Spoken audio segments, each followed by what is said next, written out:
Hi all. Right, welcome back to Red Storm.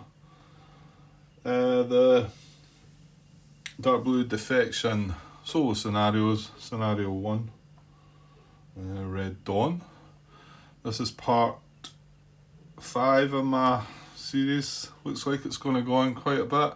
Although I suppose this scenario itself shouldn't take an awful lot longer. It's just my videos are taking a lot longer than they probably should. Like I say, I'm enjoying it this way, so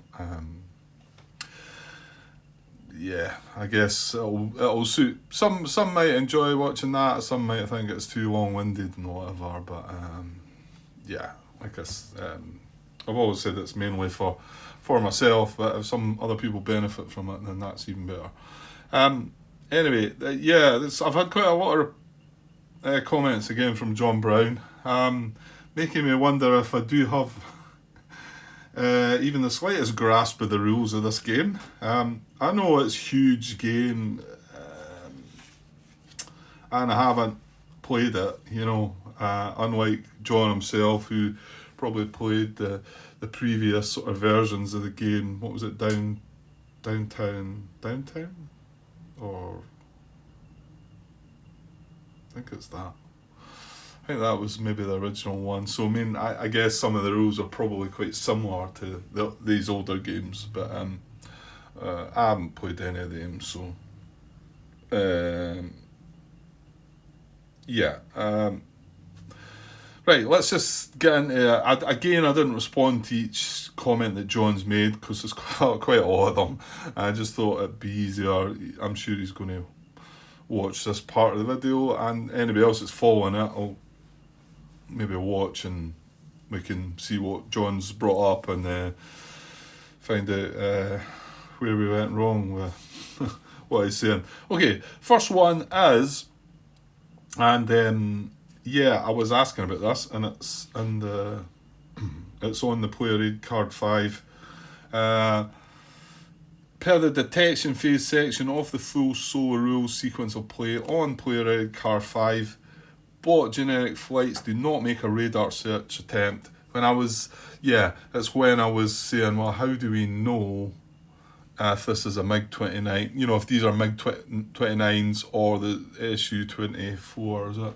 Because it's only the MiGs that had the radar that would be able to do radar searches. Well, like John's pointed out, it says in the full solo rules sequence of play, this is a full solo rules, under detection phase, make the maximum number of detection attempts on human player. This is for the bot side of the sequence of play. Make the maximum number of detection attempts on human player flights, regular detection, EWR, visual, and radar searches. Right, it says there, but however, it then goes on, bot generic flights may not conduct radar searches. They may conduct visual searches, but are not considered to have IRST sensors. I'm still not sure what the IRST bit is. I dare say is it marked in the thing? Yeah, it is. Infrared search and track. So I'm not quite sure how that kicks in yet, but is that to do with a visual search then? Because it seems to they may conduct visual searches 10.21, but are not considered to have IRST sensors. See there, 10.21 visual detection. It says Warsaw Pact flights with IRST sensors may make a second such attempt if the enemy flight is in the Warsaw Pact flights forward arc. So that is something that they can have. However, it is saying that the bot is not considered to have these when it does that. Real bot flights conduct radar, visual, and IRST searches. Okay, yeah. But John does say that. It's just when they're generic flights. So, in actual fact, we've now got a detected this is the MiG-29s here, isn't it? But that only just happened when we done our BVR combat, didn't it? So yeah, and we have not completed the turn yet anyway. But if we were to go on our turn, then this being the MiG-29s would have capabilities to do the radar search.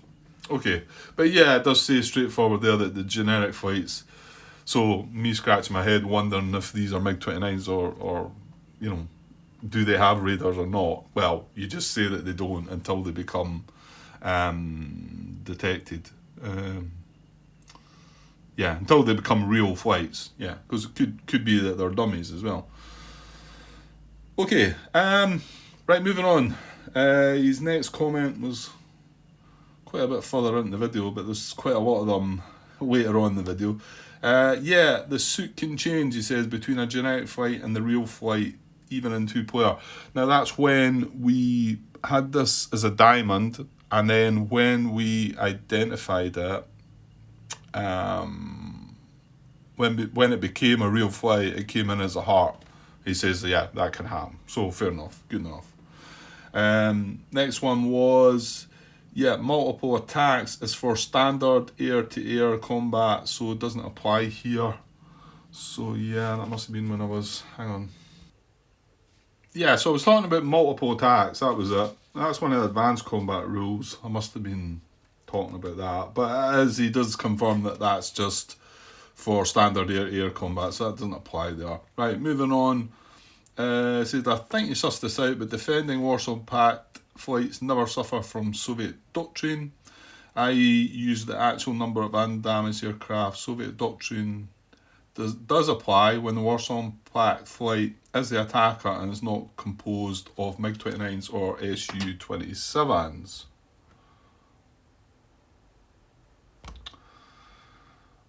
Right, okay. I think I hadn't unpaused the camera then. I was talking for a bit. Right, let's see. Yeah, well, if that's the case, I need to go back one. Yeah. Yeah, I was talking about multiple attacks, and that's for standard air-to-air combat. So it doesn't apply here, he says. Yeah, that's right. And then the next one, hopefully I'm not repeating myself here. Like I say, I had that on pause there, and I think, yeah, okay. I think you sussed this out, but defending Warsaw Pact flights never suffer from Soviet doctrine, i.e. use the actual number of undamaged aircraft. Soviet doctrine does apply when the Warsaw Pact flight is the attacker and is not composed of MiG-29s or Su-27s. Yeah, so it's what we're talking about here, but I wasn't 100% sure when it said defending. The restriction does not apply to Warsaw Pact flights on the defence or MiG-29 and Su-27s. I must admit, I wasn't 100% sure that there, John, if when it said on the defence, if that just meant standard air-to-air combat. I think that's what I was wondering about. I know it says on the defence, we're attacking, surely they're defending right now, even if it's BVR or not. But I did wonder, because it does specifically talk, once you get into engagement, it talks about defender and attacker. Well, I'm saying that, I suppose this BVR combat right now that we had, we were the attacker and they were surely the defender. Anyway, it sounds like he's confirmed that that does mean that. So if they're on the defence, anyway, that restriction does not apply. However, it was at the time it was a MiG-29, which also would not have applied. But we'll take that on board now, that defence means it doesn't matter if it's BVR or air-to-air, that it still counts that way. Right, okay. Right, and same column, same table here. Okay. For a BVR shot, the number of aircraft is always the number of undamaged attacking aircraft. Now, I think I wondered about this, didn't I? And I think I was convinced in the end that it must be the defending aircraft here. But I suppose we are... This is the maneuver table we're looking at here. Wait a minute till I just check this video where he's got the timestamp. Okay, I was going to start challenging this a little bit, because how do you know when you're looking at this if you're looking at the number of attacking aircraft here or the number of defending aircraft? It might be clear to some of you that know these games better. But at first I was like, I wasn't really sure. I mean, it says roll on the table using the column for the number of undamaged aircraft in the flight. Now, the one word that's missing from there, which is actually in the rules, is in the rules it says, where are we? I seen it a minute ago. Actually, no, it's slightly different. I actually speak, it's same under manoeuvre in 11.31.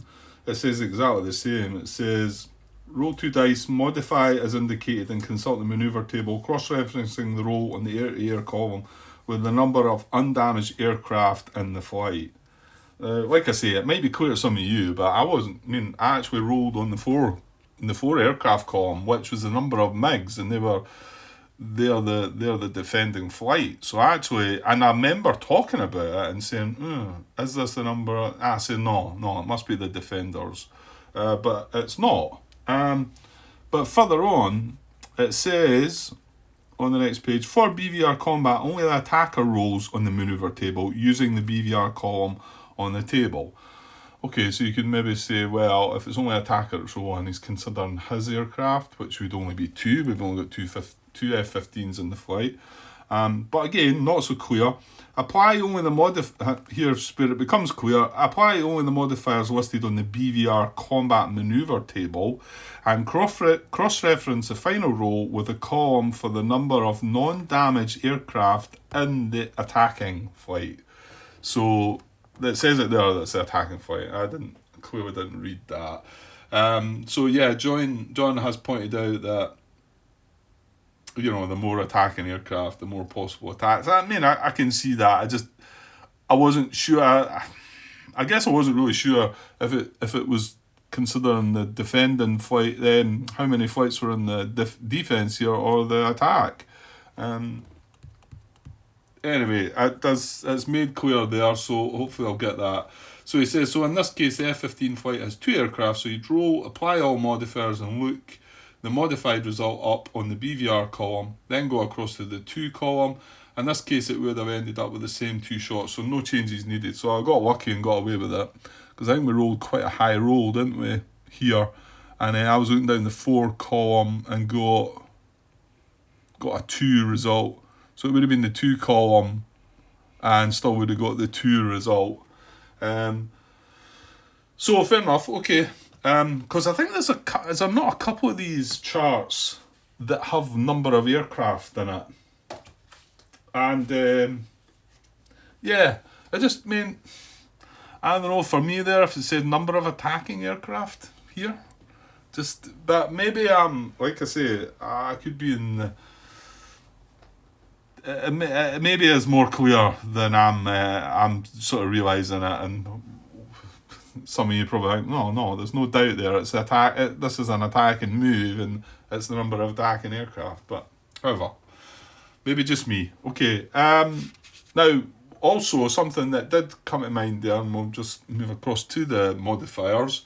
And that confirmed something for me that I wasn't that sure of, because I was watching our bit video footage back recently of somebody else playing the game. I don't know the guy's name. He played, I think, the first scenario, but he was very quick with it and ran through it. But it was the first of the main scenarios in the main rule book. He was just doing it two-handed, which is not a thing I can really get any enjoyment out of doing, unfortunately. But he had been checking these modifiers too, and I thought, have I missed that? Because you can clearly see this is for standard air-to-air, and this is for BVR.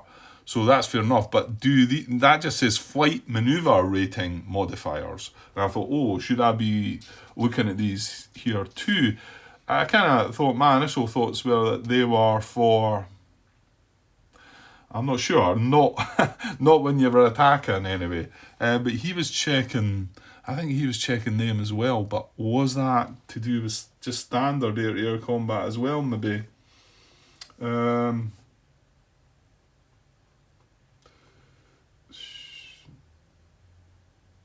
Yeah, I don't know. But it clearly says there, it says apply only the modifiers listed on the BVR combat maneuver table. So it is only these modifiers that we should have been checking. So, I mean, obviously John never commented on that. But, well, curious to know, John, what they are used for. What is it? Flight, climb, this movement phase? Flight, zoom, climb. Are they used in conjunction with, if you're carrying out standard air-to-air combat then? Or are they used for something else? And the other thing, just while we're there, marked with BVR avoid marker, should these flights not have one of them on it? Mind you, they didn't really avoid the BVR, did they? Because they actually got two of their aircraft shot down. BVR avoid marker, but I don't know. I felt like they should have been maybe going on. Or is that if they happen to avoid it and the engagement fails or something, possibly? Yeah, okay, I must have kind of missed this. I don't think John mentioned this as well. Maybe he did, we've got a wee bit to get through yet. Because, yeah, I felt like these BVR avoid markers should have been, or there should have been one put out, maybe, well, I wasn't sure if it was on both the attacker and the defender, but it looks like just the defender. It says down on that chart there, this is a BVR air-to-air combat sequence, and part G is markers. Mark disordered abort status based on morale check results. Well, we done the morale check and there was no effect. However, place a BVR avoid marker if any shots occurred. Not applicable to cruise missiles or a flight in defensive wheel, but we weren't doing that. And it references 6.36 there, which is way back at the beginning, talking about markers. BVR avoid markers are placed on defending flights after BVR combat, and then it notes 11.3 in the rules, which doesn't really talk about that. That's the actual BVR combat, and then post-combat, it says follow. This is post-combat procedures, rule 13 on page 21. Following BVR combat shot resolution, including ammo depletion check and damage allocation, regardless of the results, the defending flight only performs the following actions in order. If any BVR shots occurred, conduct a morale check on the BVR column. We've done that. Place disordered or abort markers depending on morale check results. We done that, but no, it got no effect. I thought I'd just bring that in there. If they look at this bit here, I'm looking at, well, just to show you. That's it, it's part 13 on page, what was that, 21 I said, yeah. And that area there, so we've done that, place disordered, right, well, there was no effect to the morale.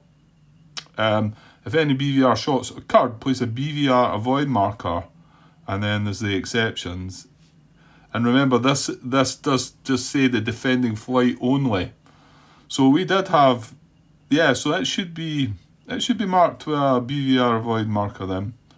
Roll for bailouts for any shot down defending aircraft. Right, we're going to come back to that because I talked about that. Didn't think it was relevant, but apparently it is. And then damage or cripple aircraft, jets and ordnance. Well, they were fighters. They didn't have any bombs. So yeah. So I believe that flight should be marked with a BVR avoid marker then. Okay. So, and I think this marker just causes trouble for when I'll put it there. When it's on the MiG flight. Like I say, I think you could end up with a lot of counters, but well, yeah. We can work out what's happening there. So I think that should have got that. I think it's got to spend the movement point, its first movement point, to get rid of that before it can do anything else. I think that's the only downside to that, but we'll see when we get to that. And just coming back to John's comment on that manoeuvre table, it says, so the manoeuvre table rule gives you a maximum number of shots, N.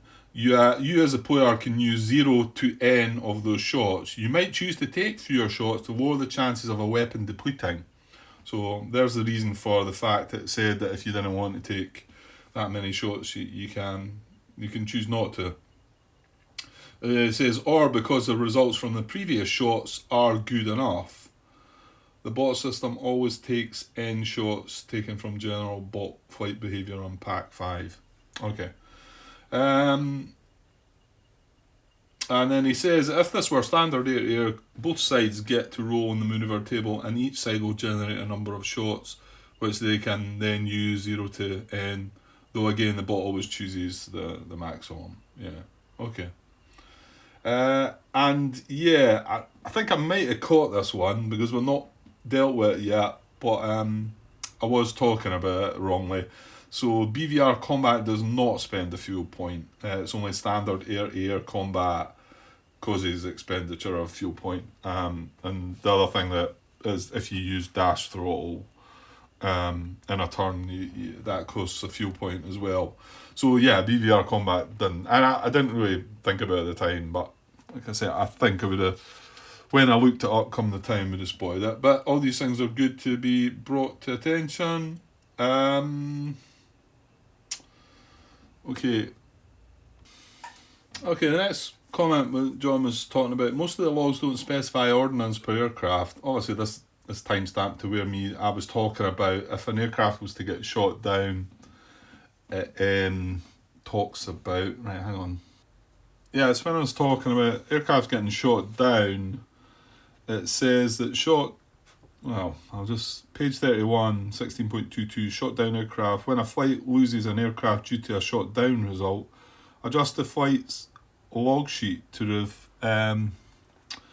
reflect the loss of the shot down aircraft's air-to-ground ordnance. And I guess I wasn't sure how that worked, but John says most of the logs don't specify ordnance per aircraft, but instead put ordnance for the entire flight. So for instance, if the given aircraft can carry 1 bomb point and the flight has 4 aircraft, it would list 4 bomb points. Assuming no aircraft have released ordnance, a shot down aircraft means you would have to deduct those bomb points or shots for other ordnance. Okay, I think I get that. I'm not sure. These flights are the only ones that have any air to ground, and these are actually the runway bombs. I looked them up. They're runway bombs, but I don't know if it's relevant about if we shot down one of the aircraft, they're still going to have runway bombs in the other aircraft, isn't it? Maybe there's some things further on that I'm going to notice how that works. I'm going to say, right, if we shoot down one of them, obviously the ordnance is going to be adjusted because they've now only got three aircraft left out of the 4 and divide it between the 3. I think that's what that means. Okay, and then bailouts. Yeah, bailouts do matter apparently, since you get victory points of captured or killed in action crew, in addition to VP for shot down, crippled, damaged aircraft. Right, I guess I didn't think we were looking at VP for this scenario. I thought we were just trying to achieve. This is check out 26.1 and 26.2 for some details, and 32.1 for how you earn VP. Okay, I guess why I ignored it is because the victory conditions for the scenario we're doing, it states 1, there are no victory points in the scenario. And I think that's probably why I just ignored it, John. Instead, the NATO side wins if it stops the bombing of Cassel Air Base. If a flight of Su-24 sees with ordnance reach Cassel Air Base, the mission ends immediately as a NATO defeat. Yeah, so they don't actually need to... They're not actually going to drop bombs, they're just going to... If they reach there, we lose. I think that's why I skipped it. However... Yeah, I did understand that it was something you would do. Maybe I've just, like I say, just skipping it because the mission, it doesn't, the scenario doesn't really cater for it. Yeah, I guess that's why I just left it rather than clutter things up. But I will do it. I was going to go back and do it there, but I still don't really see the need. Because it says there are no victory points. It does, however, there's a big list of John's pointing me towards 32.1 about victory points at the end of scenario. This is on page 48, victory. At the end of the scenario, both the Warsaw Pact and NATO total their victory points, unless modified by scenario special rule. Warsaw Pact and NATO score victory points as follows. And then there's lots of different victory points. The biggest one, 12 victory points for the raid target totally destroyed. But then you've got raid target heavily damaged for 9 points, and and then obviously enemy crew members killed or captured, no points for helicopters. So there's the ones that John's mentioning that we could capture. Is there not a rescue one as well? Enemy crew member. Doesn't seem to be anything for rescuing a shot down, but I suppose you could capture an enemy crew member. So if you've got, if we had Baileites over there, they could capture some of us. But I'll leave that for now, because obviously as the scenarios go on, if victory points come into it, we'll look at that. Okay. Right, so a couple more to go, 26 minutes, right. The F-15 note B says automatic BVR engagement, success. May attempt to engage 2 different enemy flights in BVR combat, 11.44, right, hang on, I'll find that. Yeah, 11.44, page 19, F-15 flights in BVR combat. If all prerequisites are met, F-15 flights automatically succeed with any BVR engagement attempt. In addition, F-15 flights may attempt to engage 2 different enemy flights in BVR combat in the same movement phase. They may then attempt to engage either of those 2 flights in standard air-to-air combat in that same movement phase. Right, I was getting things wrong. My biggest muddle there was, I think I was talking about, right, can I not move another movement point and fire again at that guy again? Well, you can only, right, I think I've got this right, but this wasn't my thinking initially. You can only carry out a BVR engagement once within a movement phase. So, however, the F-15 does allow you, because of the fact it's got this 2 targets, it may attempt to engage 2 different enemy flights in BVR combat in the same movement phase. So, but normally you would only be able to engage 1 enemy unit, enemy aircraft, in a BVR combat. So I was not thinking that way at all, and that's why John's highlighted the fact that it would have to be a different aircraft. So I could still have engaged B, and now, did I not say in my comments that I might adjust that, because it seems silly not, or was it the other was it Cobra maybe? Right, well, you know what, let's finish off last comment John makes as maybe a tip here. It says this also might be a good time to use dash throttle to get in range for a couple of BVR attacks.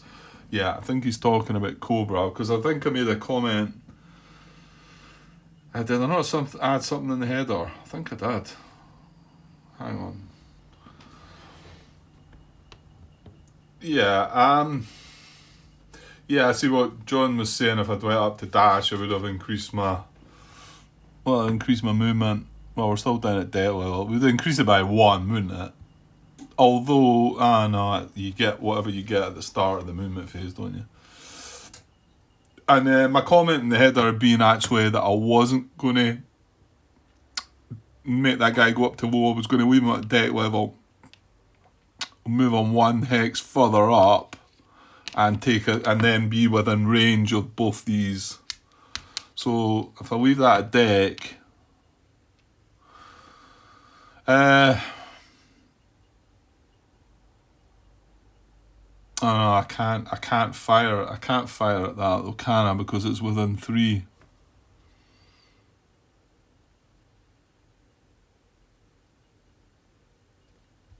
Yeah, I see what he was saying. We could have been up, our altitude could have been up 1. We could have been up to low level in that hex if we had dashed. Oh well, we're kind of learning what we're doing here. So do I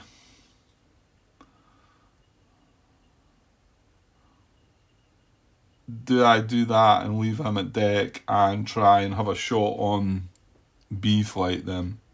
Because I can't shoot at this. Now, I think I could have normally.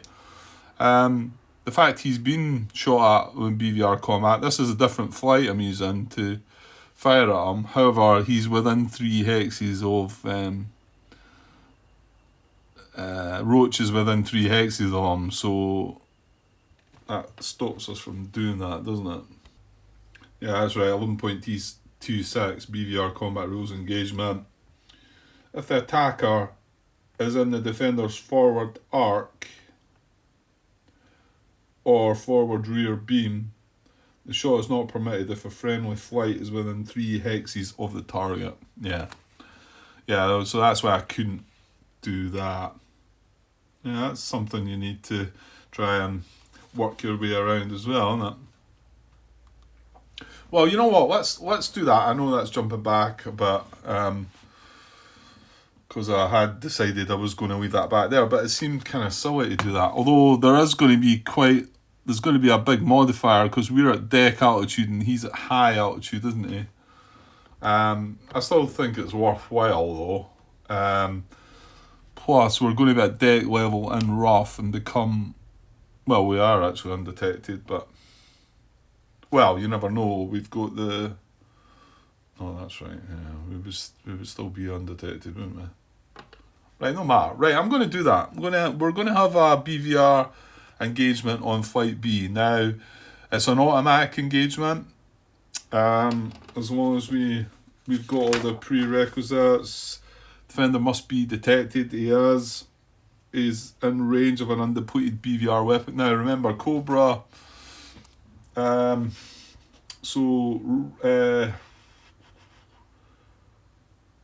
Roach lost his RHM AIM-7Ms. He depleted them, but this is Cobra, so he's got all them. So we do have that range of 5. We've got the AIM-7Ms, range of 5. 1, 2, 3, 4, 5, and that's why Roach is 4 away from that, so that's okay. So we're in range. It's not an IRM. Don't need line of sight. The rules of engagement. Check that. Look down. F-15s are good for that. Okay, yeah. So we can do this, and we automatically engage. Right. So we're now going to start rolling some dice right, hang on. Right, so I'm not sure if I looked at this table the last time, but obviously that's where I should have been looking. BVR air-to-air combat sequence. Engagement, right, only attacker rolls. Well, we're auto-engaging anyway, so no problems there. Right, so we then move on to manoeuvre. If BVR combat commences, which it will, the attacker only rolls in the manoeuvre table to determine the number of shots. Check if Soviet doctrine applies. If no shots, skip to G. Okay. Oops.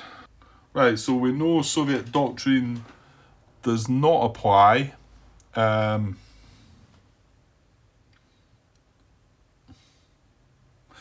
See, this is where it was throwing me, I guess. Because I'm looking at the Soviet doctrine and thinking it must be the defenders that we're looking at there. That's why, yeah. We'd only be looking at this and considering the doctrine if they were either attacking. Hang on.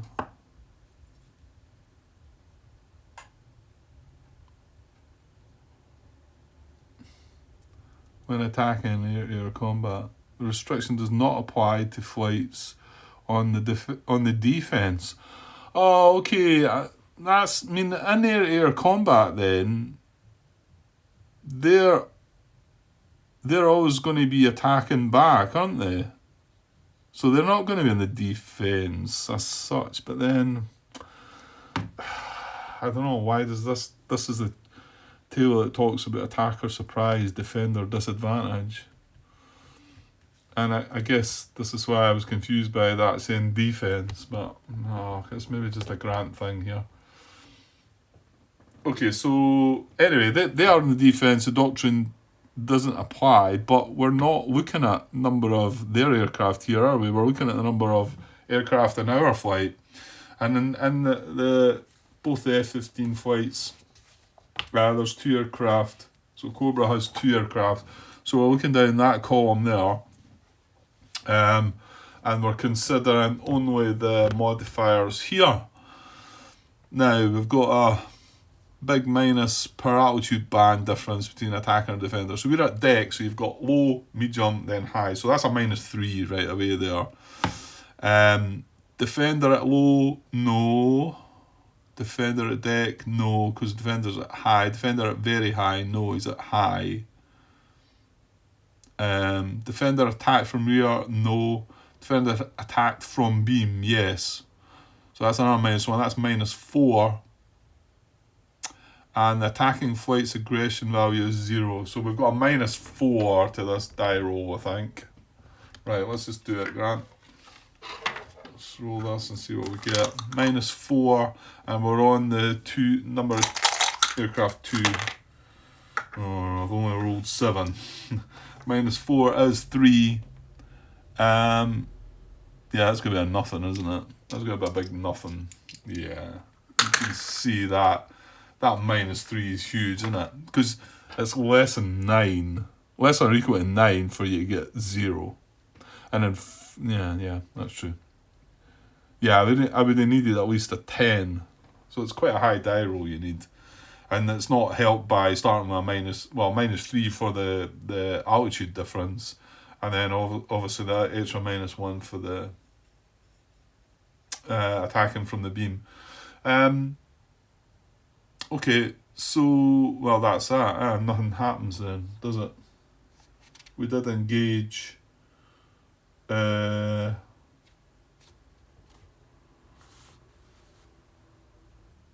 Yeah, so if the attacker fails to engage, because although we... hang on though. We automatically engage. If the attacker engages successfully, proceed to resolve the BVR combat.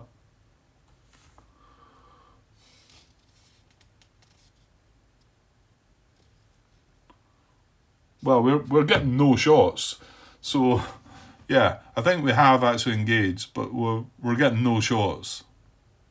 So I'm assuming we just stop there.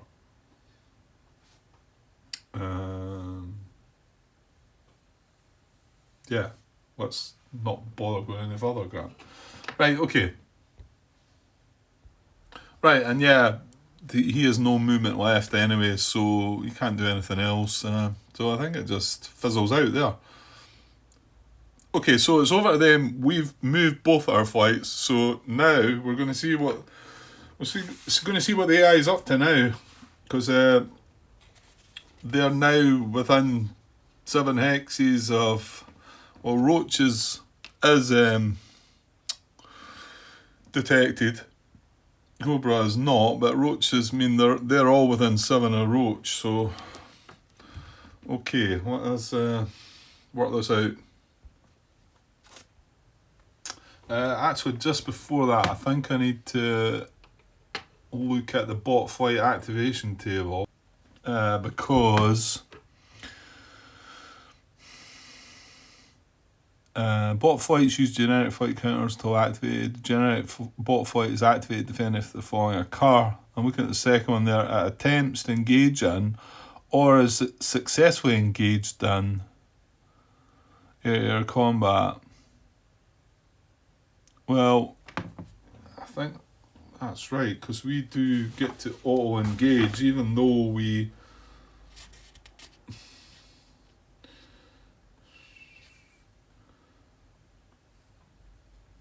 For our F-15 flights automatically succeed with any BVR engagement attempt, and that says is successfully engaged in. Oh, well, yeah, so we have successfully engaged in, although nothing happened. I think that's right.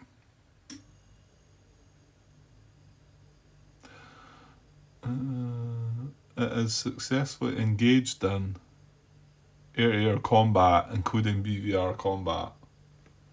Well, I think my thinking of that's right, and that flight was engaged. I mean, it just didn't come to anything. So that's flight B. So we need to roll to find out. Now again, when activating bot flights, maximum one dummy flight. A row of 0 to 5 is a real flight. A row of 6 to 10 is dummy flight. And there's no negative modifiers. So let's just roll 0 to 5 is real. I've rolled 5. So, well, it can't be the MiGs. So it's got to be the bombers. Hasn't it? It's got to be one of them.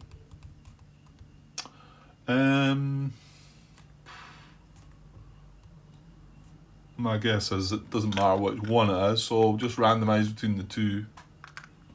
Yeah. They're both exactly the same. They've not got any differences between them at all, don't think. Okay, so I'll just randomly pick odd or even. Right, it was odd, so we'll take the first one. So it's, I suppose it would matter, there's different suit here. So it's Dolokhov, which is the B flight. So yeah, I think that's right, but there could be some doubt because we never had a shot at them at all. But I mean, it did just talk about engagement. So yeah, I think that's right. We'll go with that. Okay, right. Let's see what happens now then for the bot. So I think we still start with the bot flight movement phase order.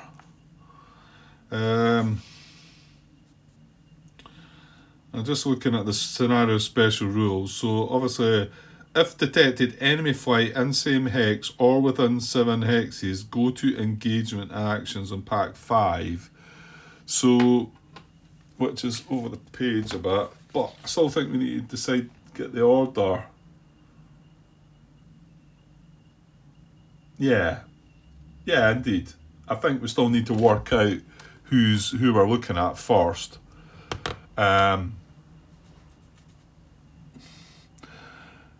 Yeah, so in each chit draw randomly select. Well, we don't need to draw any chits. We just need to assume that they're going to activate for the 4 flights. So yeah, I need to roll. I need to roll for. Well, we've got 2 hearts this time now. Well, actually, we've got 2 hearts and 2 spades.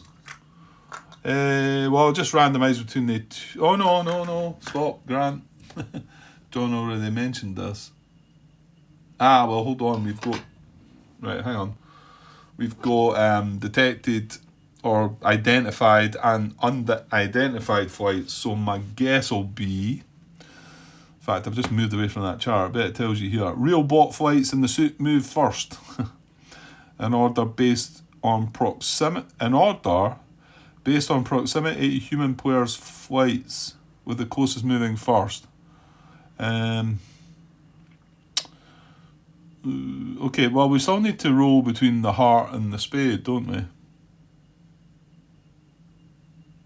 Yeah, because it can't. I know John said, I mean, like I said, if they'd been alphabet, if this had been an A and this had been a C, but this is now identified, so it's not got a letter anymore. And obviously, if we activate, if it's hearts that turn up, then this is the closest flight. So this is the one that'll. No, real bot flights in the suit move first, Grant. So that's only meaning if they were both real bot flights, and they're not. This one's still generic. Right. I still think I need to roll between the heart and the spades, so I'm going to go. Spades are odd, and hearts are even. Right, I've rolled even an 8. So hearts. So hearts are going to activate, going to move first, and clearly this is a real bot flight, so that's going to move first. So what are we going to do with it? Okay, so I'm just going to glance at this first. However, looking at special scenario rule 4, If detected, enemy flight in same hex or within 7 hexes, go to engagement actions on player aid card 5. So that does mean we go there, but I just wonder, and this arrow's bringing us across here. It says, yeah, if any of these conditions apply, in order move as follows: maneuver marker, BVR avoid marker, because he's got a BVR avoid marker. So do we settle this first?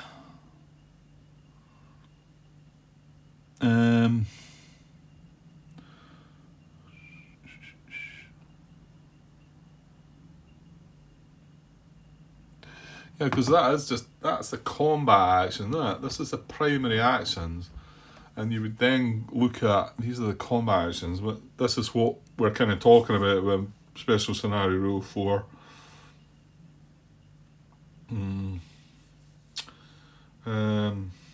Then number 6, well, number 5 talks about the bombers, number 6 talks about the MiGs. After activation, if MiG-29A follow close escort rules, if no bombing flights are activated.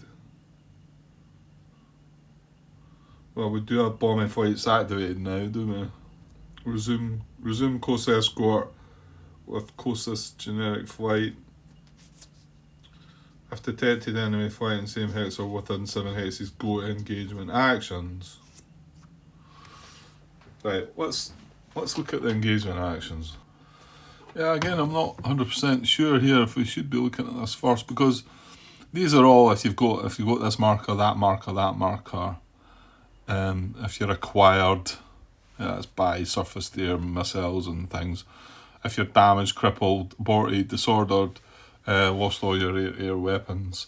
So these are conditions that it says if any of these conditions apply, in order move as follows.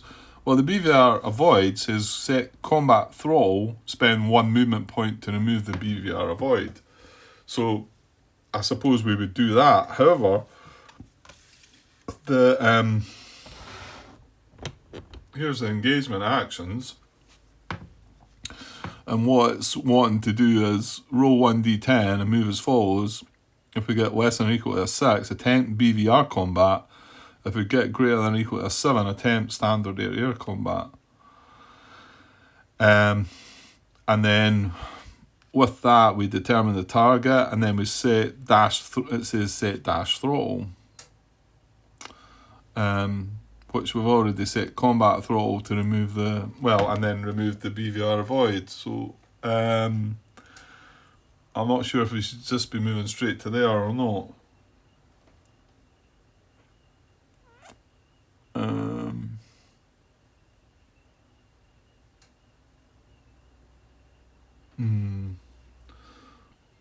Also, I suppose I'm slightly confused by the fact that it says for the BVR, it says dash throttle unless already set at there's some downside to setting dash throttle, isn't there? Hang on. You know what? I was looking about there thinking that there is a downside to maybe moving the dash throttle, but this could be answering. I didn't find anything. This actually could be answering the question that I had on the other side, because it's saying unless already set at combat. Now, does that mean that we have looked at this and we have set at combat throttle because we're wanting to remove that? Oh, is that? Right, hang on. Yeah, I thought I was going to completely resolve that confusion, but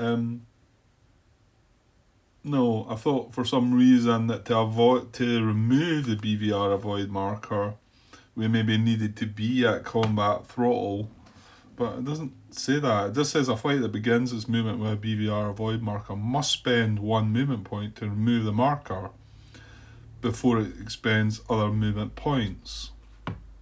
So I'm not sure. I'm going to need some assistance again with this one, I think. What I'm going to do is decide that these are the primary actions for the bot first before we do look at this. That could be wrong, it's possible, but why would it say that if I wanted to carry out BVR combat then I would move to dash throttle unless I was already set at combat throttle. And that makes me think that we need to look at these first, because these are the conditions that would set at combat throttle. So I'm not just that, we've got crippled aircraft there as well. These are all things that would set at combat throttle. And maybe that's why it's saying that.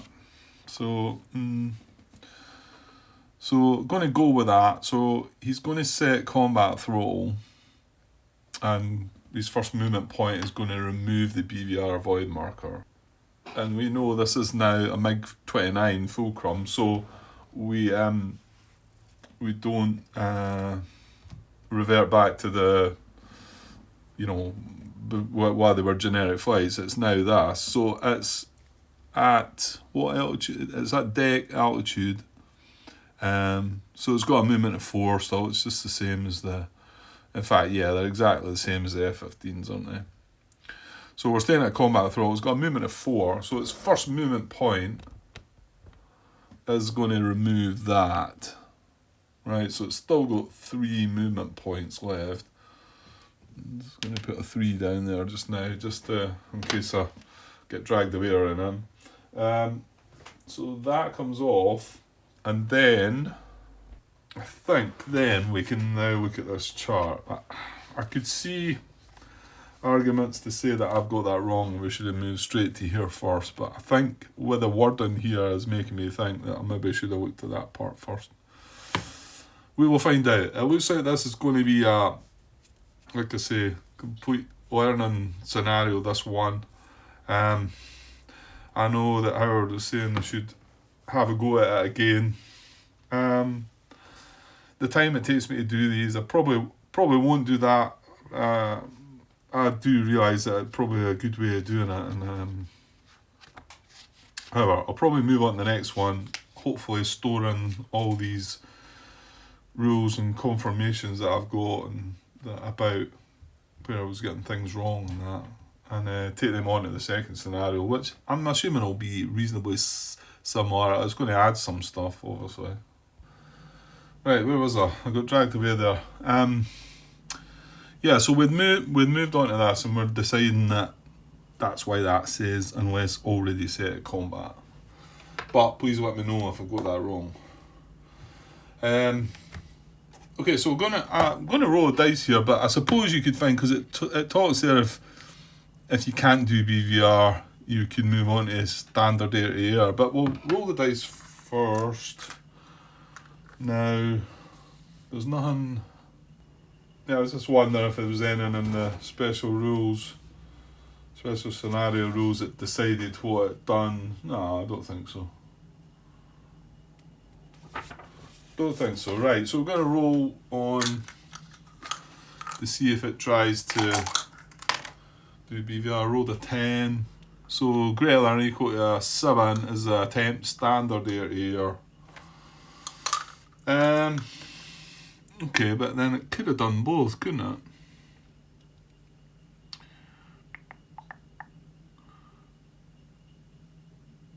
Well, maybe it's better. I mean, we've only had one BVR rule attack, really, so we've not even done standard air-to-air. But I don't know. You would think you could do, or maybe it does. Does it do a BVR? Determine target, select nearest detected human player flight, ignoring human player flight stacked with bot flights. Random select ties, move as follows: combat or dash throttle, whichever is needed to engage. Move to enter enemy flight hex at same altitude if able. From rear hemisphere if possible, attempt engagement. If engagement attempt not possible, move as close as possible to target flight at same altitude, turning to keep it in forward arc. If engagement successful, resolve air combat, take all possible shots using following priority: IRM, gun, RHM. Engagement unsuccessful, use remaining movement points to move straight ahead. Okay. Well, we already set our throttle. I don't think he can reach, can 1, 2, no, because it's going to have to move to start with, isn't it? It's only got 3 movement points. Well, there you go. If it had set the dash, wouldn't it have been able to do it? Because it's there, I mean, it could turn for a movement point. And then 2, 3. That's not going to be able to do that then. Yeah, that's right. There's only 3 movement points left because we've removed one. Well, we'd have still had to remove one anyway, but if we had set dash throttle, we'd have had 5 movement points, so we still would have had 4 left. Well, something feels off there. And I mean, even if he moves, whoops, I've got 3 movement points left. Even if he moves first, it's like 1 and then free turn. 2, 3. Yeah, I can't get right into the hex. Now, do I need to have to get right into the hex, or do I just need to be adjacent?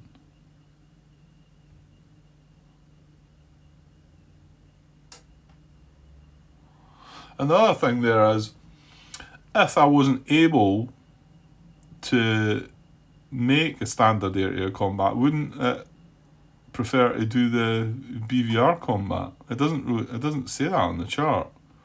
It doesn't say, look, if you're not able to do the standard air-to-air, go and try and do a BVR. Whereas it does about the BVR. It says that if you can't do the BVR, then attempt standard, which feels a bit odd because the range of the BVR is going to be much longer. You would have thought that would be the other way about.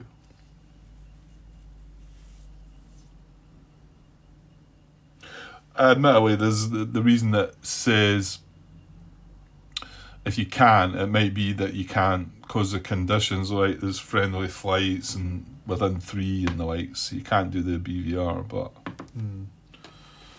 well, let's see if I can do standard by moving adjacent though.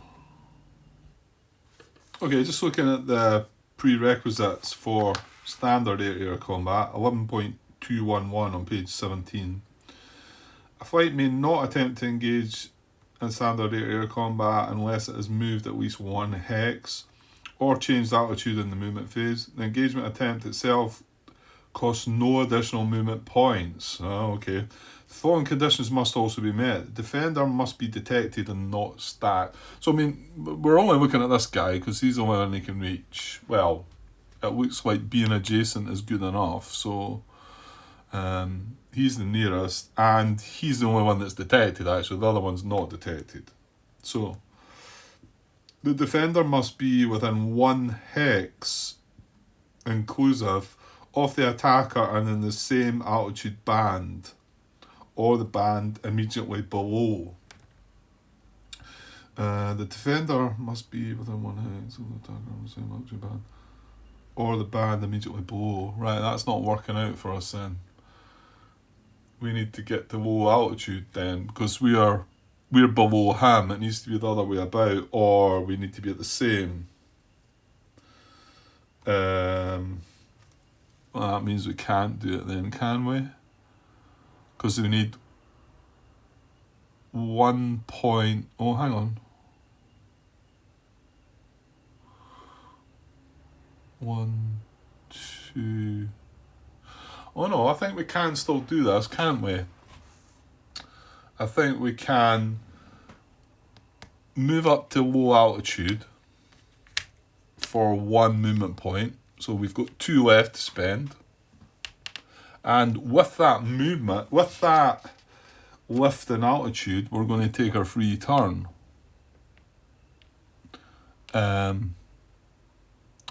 Of, I think it's 60 degrees, isn't it? Well, there is a chart that do. No, there's. It's handy. What do you know? Speed was 4. Free during the day, 60-degree turn, and that's whenever you spend a movement point. Remember. So although we didn't move, we actually climb. We climbed 1 level, which spends a movement point, which allows a free turn. So we've still got the 2 movement points left. So, and then 1. Well, hang on, it wanted to try and... Well, the thing is, I don't think it's got a choice, is it? It wants to try and enter... Move to enter enemy flight hex at same altitude if able. Well, I can't enter the hex. I've not got the movement for that. And it says from the rear hemisphere if possible. Well, that's not possible. Attempt engagement. If engagement attempt not possible, move as close as possible to target flight. Well, I think we can engage, because I think by getting adjacent we can do this. Well, let's move it and we can always reverse this. So it's just straightforward, forward, and that uses its last 2 movement points up. Now it's at low altitude now, so it's at the same altitude band. And it talks about, I thought we needed to be in the hex, and although that's what it's trying to do, it says you just need to be adjacent, doesn't it? It said that defender must be within 1 hex of the attacker and in the same altitude band or the band immediately below. And above that, it says the engagement attempt itself costs no additional movement points, because I think we do get to move. Get to move into the hex. I remember that happening when I was watching some videos. We actually move into the hex, but I can only assume that doesn't cost an additional point, which is what that's saying. If in different hexes, the attacker must have the defender in its forward arc. The attacker must have the defender in its forward arc. Yeah, we're head on each other. Arcs do not prevent engagement if the flights are on the same hex. Yeah, okay, makes sense. But we're not. We're in different hexes, but we as the attacker do have the defender in our forward arc. Or must have the defender in its forward arc. The attacker must have the defender. I'm going to struggle with these, I think. I think that means it needs to be in the attacker's forward arc. Surely. Yeah, it must be. Although I've said that a couple of times in this playthrough. The attacker must have an undepleted air weapon. It does. The attacker must not be disordered, aborted, have performed SAM avoidance, or declared anti-radar tactics in the current turn. And then all A or SAM must be resolved first. Right, okay. So yeah, I think the prerequisites work there. So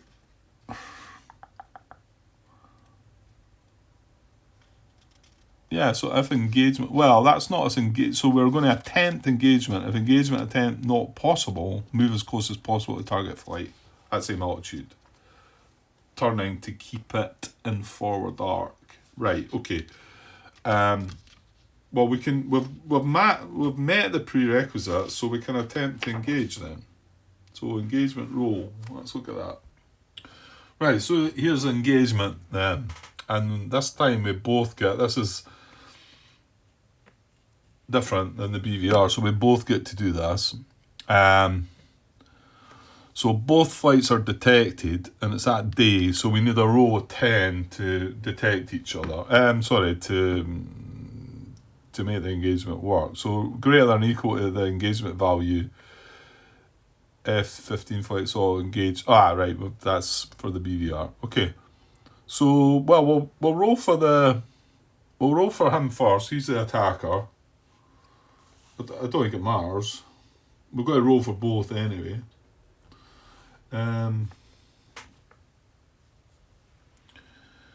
Right, so aggression value, well, they've got an aggression value of 1, haven't they? And we've got a 0. That was worked out already before, wasn't it? The F-15s, have a 0, and both the MiGs and the bombers have a 1 aggression value. So they're getting a +1. He's getting a +1 for that. So we're gonna roll for his one first. So plus, oops, sorry, I've got my phone plugged in at the moment. Keep forgetting to leave it on chart. I could probably take it out now. Oh, it's fine. So +1 for that. Target in different altitude band. No, they're in the same altitude band. Flight is disordered. No. Target is making a slash attack. Well, I've not brought that in yet. John didn't mention anything about that as well, but we'll leave it for now. Target in rear hemisphere. Target in. I don't know. I'm assuming that means if we were attacking. That's only for the defender, then, isn't it? If he was getting attacked from behind.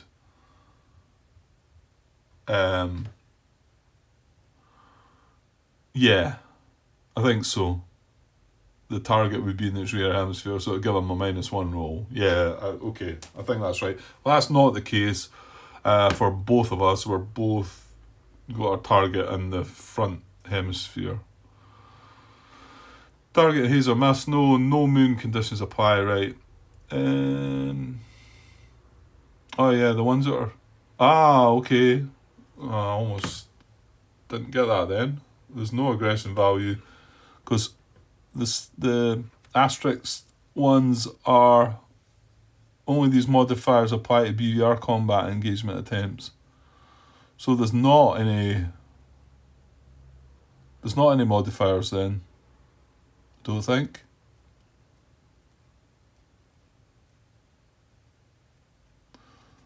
Only these oh, hang on. No, Grant. Only these modifiers apply to BVR combat. Ah, yeah, okay. I almost lost that one there again. I almost thought that meant that these were only applying for BVR and not for what we're doing air to air, but that's not the case.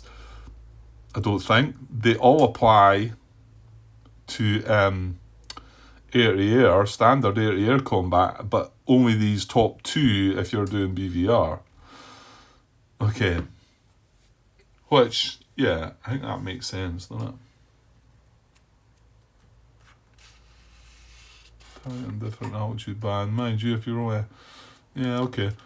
Right, so there is still a +1. So there's a +1 to the Warsaw Pact attempt, and there's no modifiers to our attempt to engage. Okay, so, and is this 2 dice? Yeah, it must be, right? Yeah. Okay. Right, we'll have a wee dice roll on camera this time. So +1 to this roll. So that's a 10. +1's 11. I think you just needed 10, didn't you? Yeah, so that's a successful engagement attempt from the Warsaw Pact, who's the attacker. And then we need to. Well, we're not getting a +1. We've rolled 13. So both successful, and I think that's good because there's engagement results there. So if attacker, yes.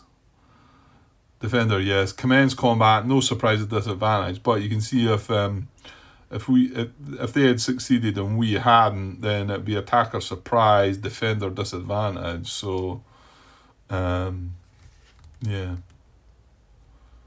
Okay, so I think that's us successfully engaged then.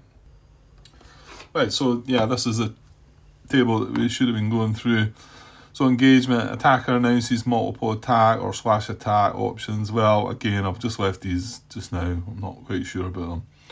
Both the attacker and defender roll for engagement. If combat commences, proceed to step B. It does.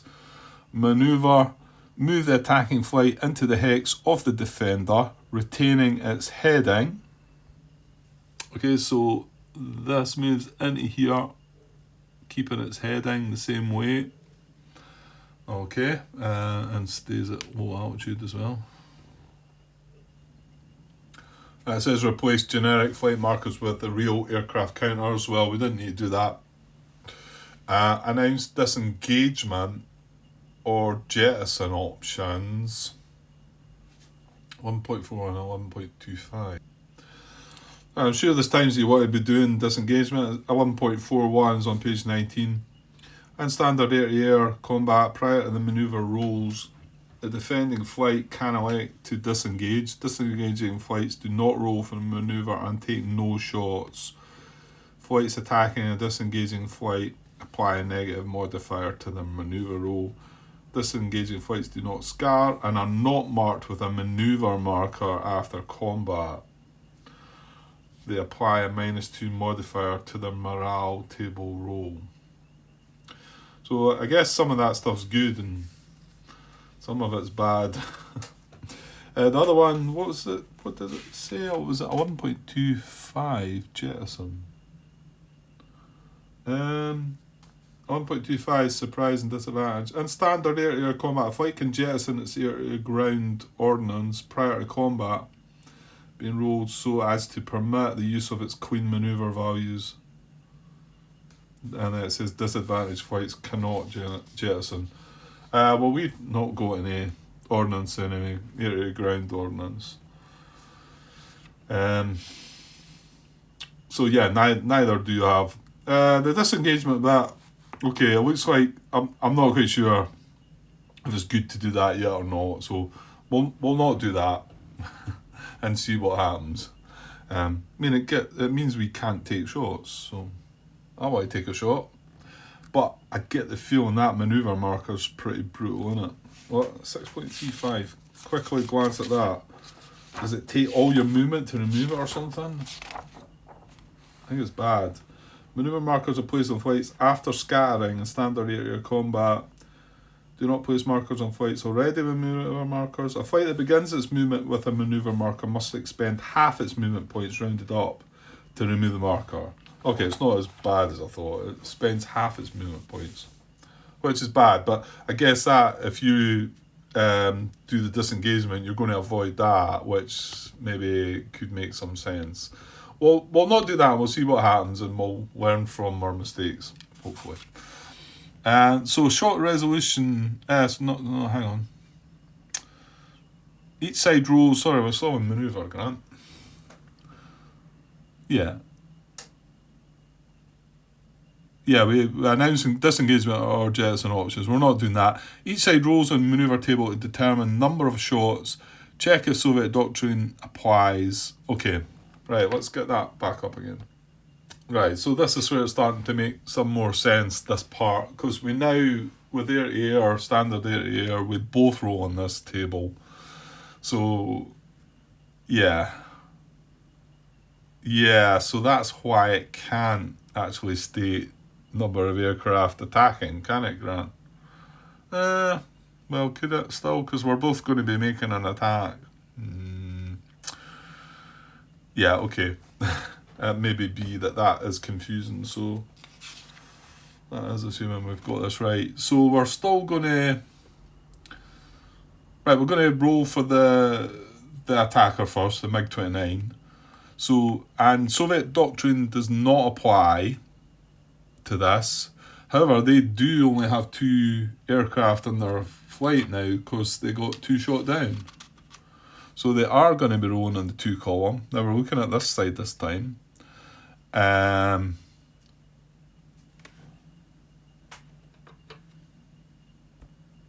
Okay, so what about some modifiers this time? So again, I'm not sure about using these. What is it? Flight climbed this movement phase. Well, they did. Flight zoom climbed. Well, you know what? I think we have to use this. What are the other ones? Flight zoom climbed this movement phase.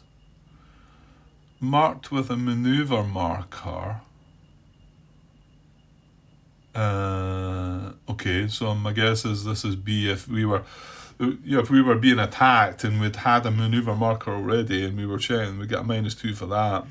marked with BVR avoid, which he had at the beginning of this. So if we were attacking him, for instance, in this, then I think he would get a -1 for that. So I think they do apply. Right, but we're going to go with that. Again, hopefully after this scenario, we've learnt a lot and we can move on to the next scenario with much clearer intentions. The thing is, they're going to bring new stuff. They're going to bring ground stuff firing at us and attacking ground units. And so we're going to have to go through all that as well. But it is a huge game, but this is bringing you in gently, I guess. Okay, so we're going to go with these. So he climbed from deck to low. So he is going to get a -1 there. Let me know if I shouldn't be looking at that chart, that part at all. And then standard air. Maneuver differential. Subtract any maneuver differential from flight's maneuver. Right, okay. Let's have a look at them. So this is the numbers we looked at before. These are the maneuver numbers with the pluses beside them. So we're both at low altitude. So he has a +7 and he has a +8. So we subtract the any maneuver rating from his. So 8 taken away from 7 gives another -1. So that's a -1 for the differential. So -1 for the flight climbing, -1 for the differential. Aggression differential. Well, they've got a 1. They've got a 1. We've got a 0. So that's a +1. So that takes it down to -1. Geometry. See geometry modifiers below. Where about? Oh, okay.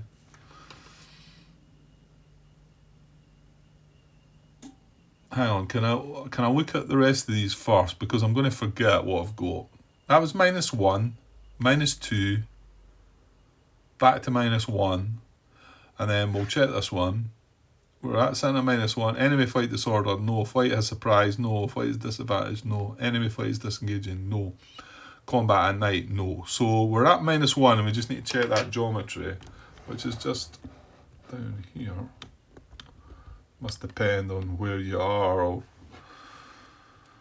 what way you're facing, I guess. Geometry modifier. If the attacking flight is in the defender's forward,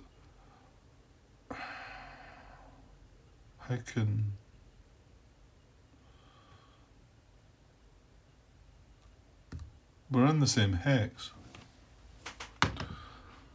Oh, right, okay. How can this apply then? If the attacking flight is in the defender's forward or forward beam arcs, geometry modifiers are 0 and 0. If the attacker is in the defender's rear or rear beam arcs, but how can they be? We're in the same hex. If the flights are in the same hex, the arc used is the one that would have applied in the hex occupied by the last flight to enter the hex. Okay. Let me pause and think about that. Right, yeah, I think these are going to catch me out, all these. So I think it's that one. Because when we started, we were facing each other. If the attacking flight is in the defender's forward or forward beam arcs, geometry modifiers are 0, 0. Yeah, I'm going to go with that. I'm confused to why we're looking at them, because we need to be in the same hex to be doing this, don't we? Because I don't think this is considered with BVR, is it? No. 1.31. No, that's... Is there anything about in the rules? Geometry. I'm not seeing anything jumping out there. Right, I'm going to leave that for a possible... Another question for you, John. Not really quite sure I'm following how we can be attacking and be in different hexes, because it takes you into the same hex. I must be missing something simple there. But we're going to go with that one because we were face to face anyway. So it'd be a 0 and a 0. So that brings it to a -1 total, wasn't it? I think. Yeah, we were sitting at -1 and we just had that one to check. So it's a -1, and we're not even sure about that because of if we should be looking at these flight manoeuvre rating modifiers. Fingers crossed we are. So rolling 2 dice on this. Right, so with a -1, and we're looking down the left side this time. And the number of aircraft is 2. Oh, it's big. It's 18. Wow. 18 minus 1 is 17. Oh, that's not good, is it? So 17 along in the number of aircraft, which is on the 2 column, is a 3 result. So that's a number of shot opportunities that they're going to have. Yuck. Right, and then we're going to roll on that. So they're getting 3. Oops.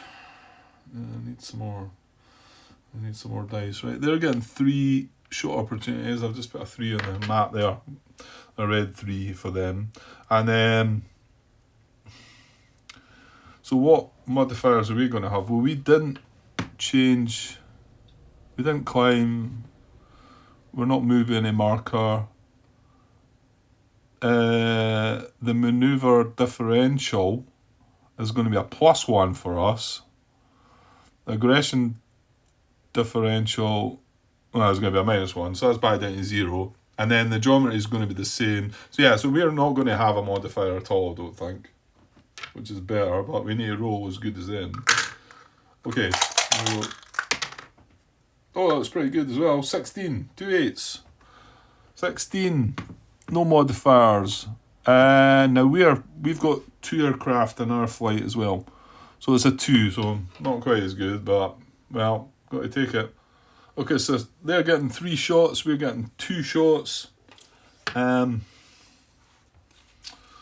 Right, just looking back at the bot flight actions. If engagement successful, resolve air combat, take all possible shots using the following priority: IRM, gun, RHM. If engagement unsuccessful, well, it is successful, so IRM, gun, then RHM, which makes sense. The missile is the one that's up close, isn't it? The IRM ones. Do they want to add? Hang on, well, we'll get to that in a minute. Right, so they're getting 3 shots. Let's go back to the table that tells us about air to air. Yeah, so here, so shot resolution now, yeah? Resolve each shot on the shot resolution table. If no shots taken, skip to F.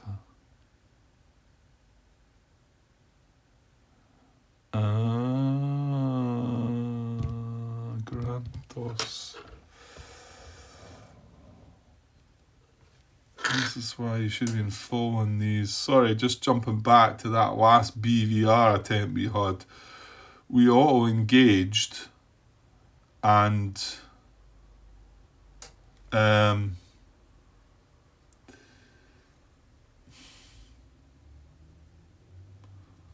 we rolled on the maneuver, didn't we? Yeah, we rolled on the maneuver to determine the number of shots, and we got no. We got 0. See if we've been looking at this. If no shots, skip to G. Well, G still does something. Markers, mark disordered abort status based on morale check results. Well, we didn't do a morale check because we would have had to have a shot take place, wouldn't we? Yeah, that's just before a grant. If shots occurred, the defender takes a morale check. But place a BVR avoid marker. If any shots occurred. Well, they didn't. Right, well, there's no real point jumping to G at all, is there? If no shots, why would you skip to G? You'd be as well skipping to beyond G, would you not? Because there's no morale check. and there's no BVR void marker because no shots occurred. Okay. Right, never mind then. Back to this. So what shot resolution, resolve each shot on the shot resolution table 1.33. If no shots were taken, skip to F. Well, the shots are taken. Right, so shot resolution. Now, something that was playing on my mind about the bot, about how it, I'm sure I read somewhere that when it fires, because you get a +1,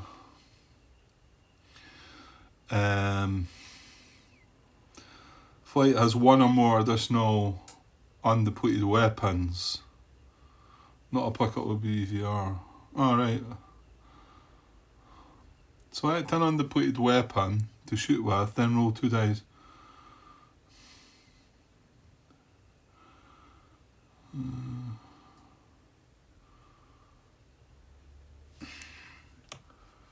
What is it I seen? Yeah, I was watching some of the videos because he adds. You add a +1.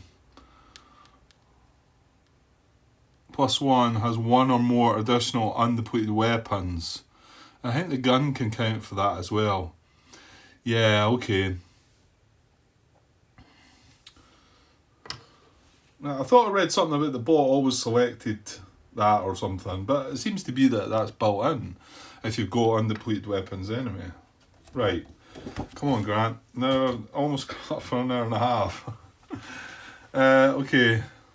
Right, so just checking. Again, take out all possible shots using the following priority: IRM, gun, then RHM. And they have, they have all three of these, don't they? On there. They have, they have the gun, the IRM, and the RHM. Yeah, so they're going to use the IRM first. Okay.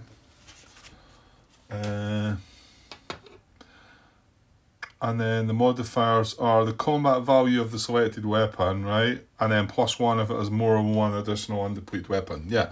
So the IRM is a +3. And we're adding one, it does have one more undepleted weapon. So it's going to get a +4 to this roll. And it's getting 3 shots. So it's going to get 3 rolls at a +1. Is that right? Sorry, a +4, did I say? Yeah, I think so. Right, so 3 rolls at a +4. First one's a 9. +4 is 13. Oh, no effect. Just. That's right, yeah. So that's the first of our shots. Second one is, what is that? That's a 6 and a 7. 13 +4 is 17, which is 16 to 19, one aircraft shot down. Okay, so not good. And then the final shot is 10 +4 is 14, so just above, 1 aircraft damaged. So they've got 1 shot down and 1 aircraft damaged. I probably need to resolve all this first before I fire with my own weapons, yeah.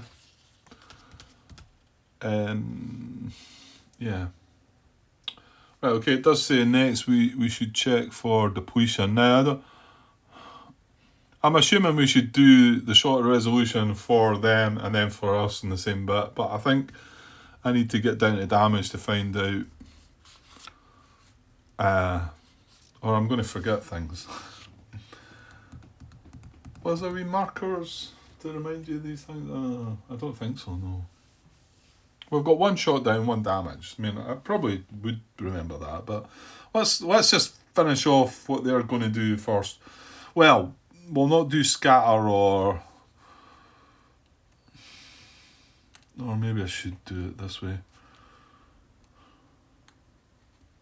I think I'm going to get muddled up though if I end up with some similar results.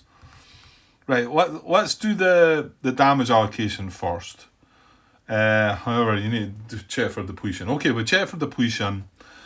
The weapon was had a depletion level of 3 because it was IRM we used. Now we rolled 3. It was 3 shots, so it was 2 more than the first. So that's a -2 we get on this die roll, and we've got a 3 will deplete it. Right, so one die. There's 1 die in it.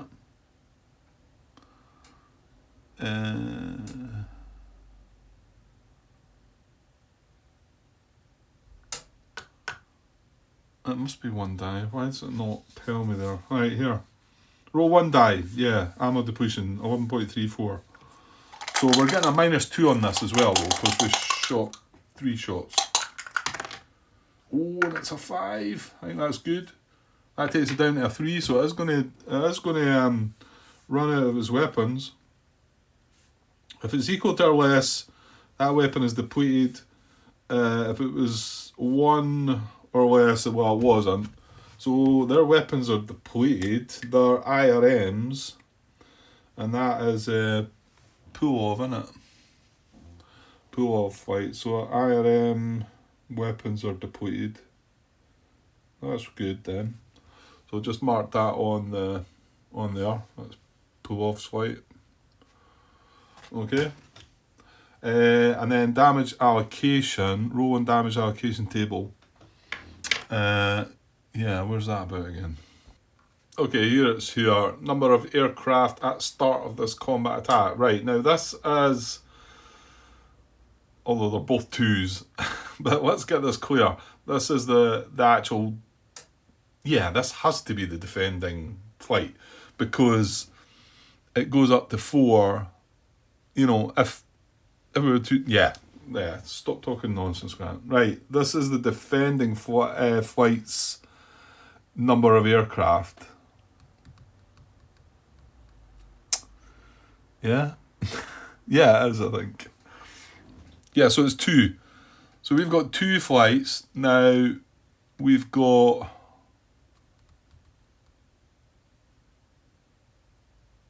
Yeah, we roll 1 die twice.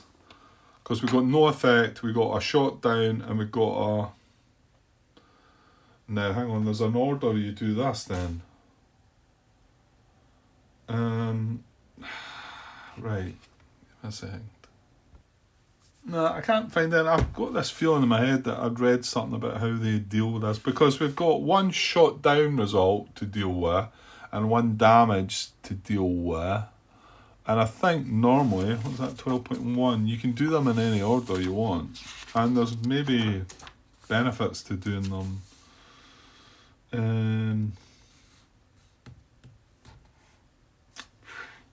Well, you know what, we rolled the shot down first, let's just go for that. I don't, maybe it doesn't matter, because if I still select the same, if we roll on the aircraft, same aircraft twice, it just becomes shot down, doesn't it? So... I don't know.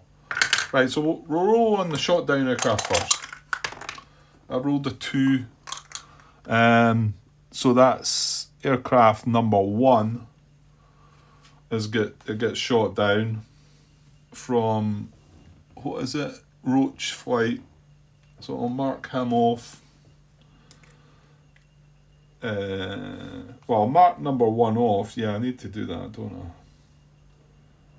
But obviously, when it comes down to checking the number of flights in the future, it's the 1 flight, even though it's number 2 flight. Yeah. On Cobra. Right, so he's marked off. Now, damage-wise, this is for the damage result, so we're kind of hoping that'd be the same. It's not, it's 10. So C2. So it would be a crippled aircraft. Well, we've no crippled aircraft, so it's going to be flight number 2. Well, yeah, we only had 2 flights. So how do I mark that as damage then? I guess with a different colour. Yeah. You've got damaged, you've got crippled. So yeah, so I need a colour for damaged and a colour for crippled.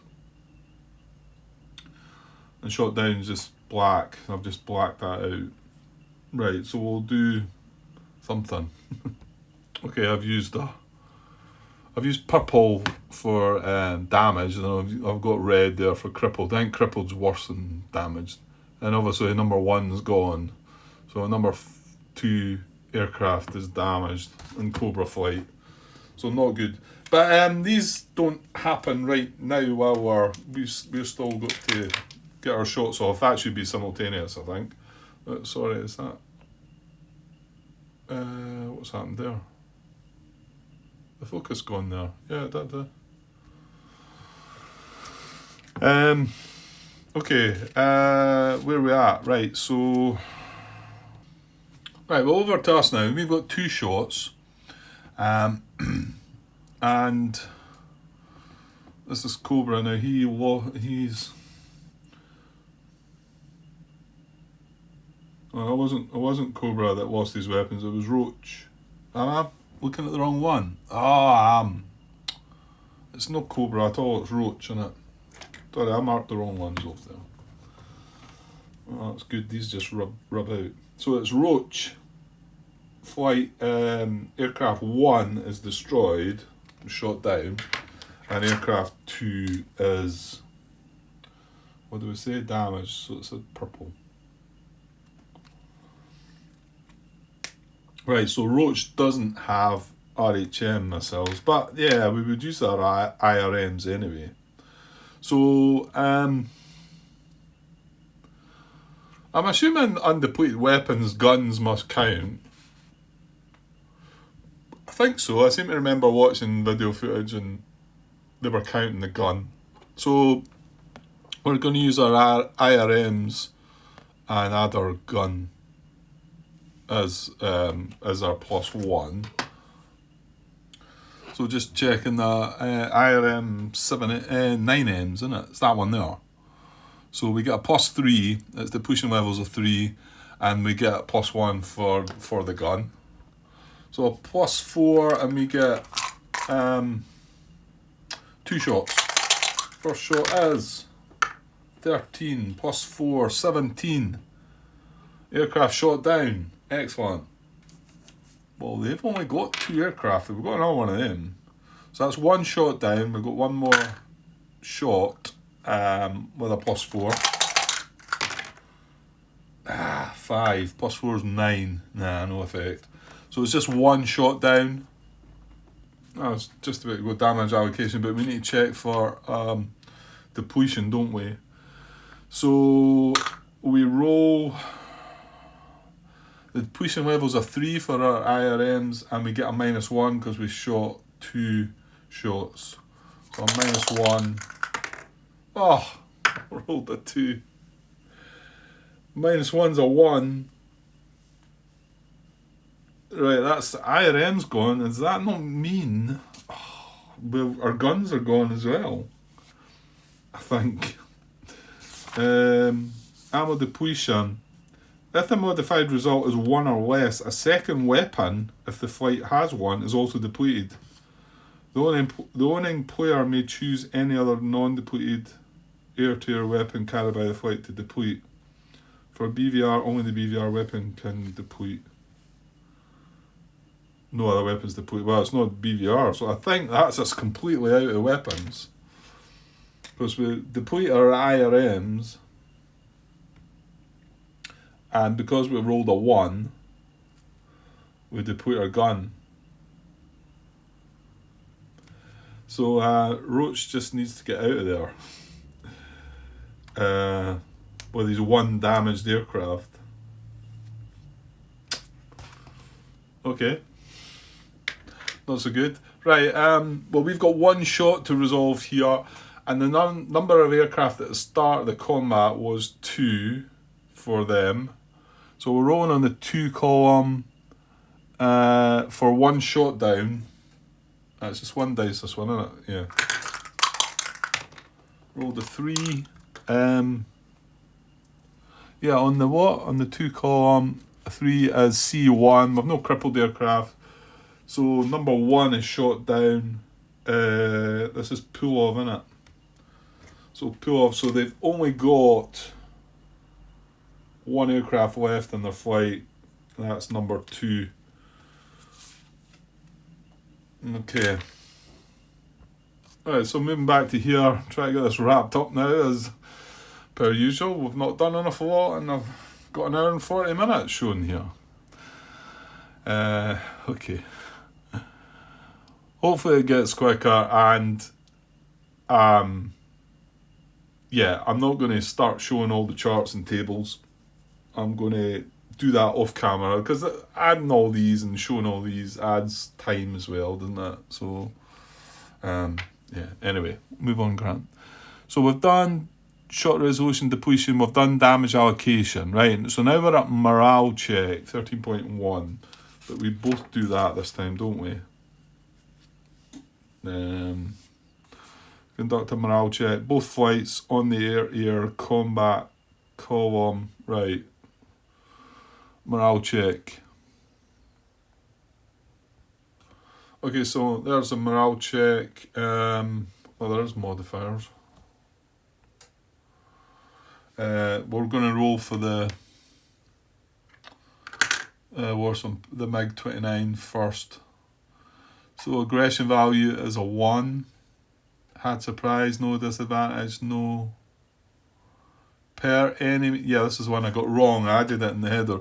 This says +1 per enemy aircraft damaged, crippled, or shot down. Well, he shot down and damaged, so that's a +2, isn't it? So he's got a +3 up to now. However, per friendly aircraft damage, crippled, shot down, he got 1 of his shot down, so that takes him down to a +2.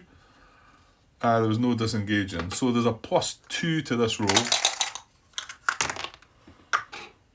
He's only rolled, he's got a 9. Roll 10 +2, so 12. On the air combat, there's no effect, isn't it? Oh no, sorry, I'm looking at it wrong. I'm looking at the other way about. 12 is 9 to 14. So disordered. It tells you, it gives you a description of what, an explanation of disordered. Jettison check is above. Right, well, we've not got air-to-ground ordnance anyway. Adjust aggression value as indicated. Oh, right, sorry, I didn't see that.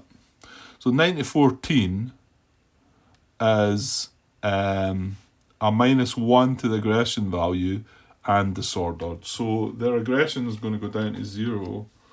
Is there a way to mark that?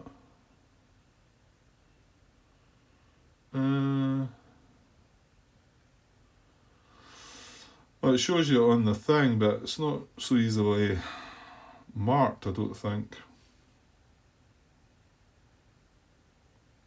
I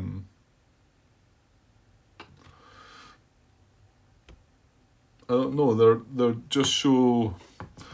There's pull off there. It's got a +1 in green, so that must mean the one it is. I suppose I could highlight the 0 in green, couldn't I? Would that work? I was able to. Actually, did highlight the 0 in green, but I couldn't really get rid of the green there. I've not got and then it does white or cream. It was a yellow and I tried it, but it didn't really do it. But anyway, hopefully we'll remember that there. Unless there's another way to deal with that I'm missing.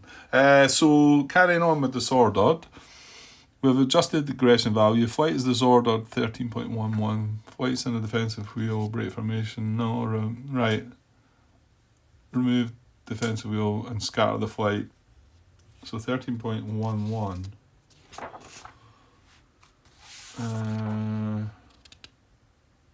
Disordered. Flights that become disordered are noted as such on the flight log. Optionally mark the flight with a disordered marker. Well, I don't think I can mark it on our flight logs. So we'll use a marker,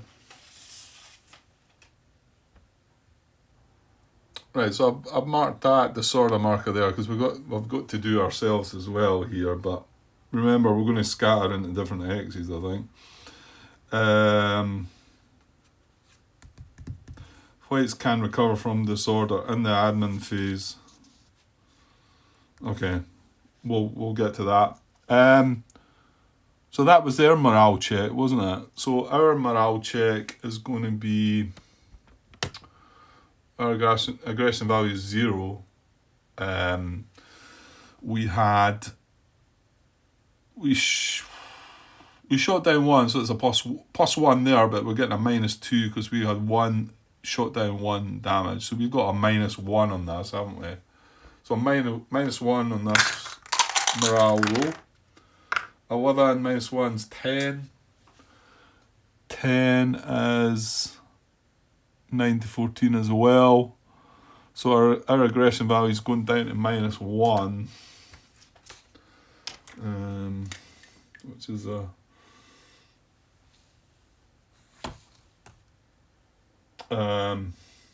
who was this again? This is Roach, isn't it? So he's at -1 now. And he's marked disordered. No jettison check required. Right, so that's our morale check done. Next step is scatter. Roll for scatter, 13.2, not applicable to slash attacks, disengaging flights, and flights in defensive wheel as well.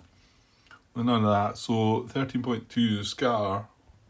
Okay, so I roll for each flight. Roll 1 dice to scatter. So we'll do the Meg first. Rolled a 9. Now he's on the left option. This one, because he's facing a hex. I don't know. He's facing that side rather than the spine. So roll. What is that? Oh, so a 9 is down to the southeast, doesn't it? I would call it. So turn and move the flight to the indicated hex. Turn and move the flight. Each flight rolls 1 dice for scatter. Turn and move the flight to the indicated hex. If the roll is odd, the flight descends an altitude band. Well, he's going to descend. Yeah, okay. So we turn and move him. Into this hex here, I think.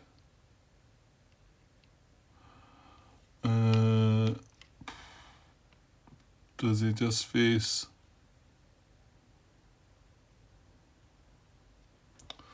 Does it go like that?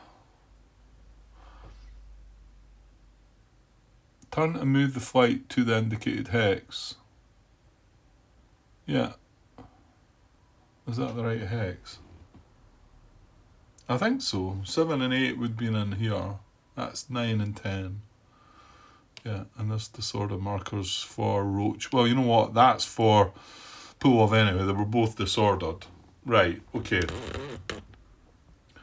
Oh, I need to sense an altitude band as well. So, well, we'll just use that one. I think they're switched about, but it doesn't matter. Now he's now down at deck level. I'll put it that aside. So Pulov's at deck, he's disordered, and he's scattered already. Right, okay. So, and then we scatter the 15 flight, an 8.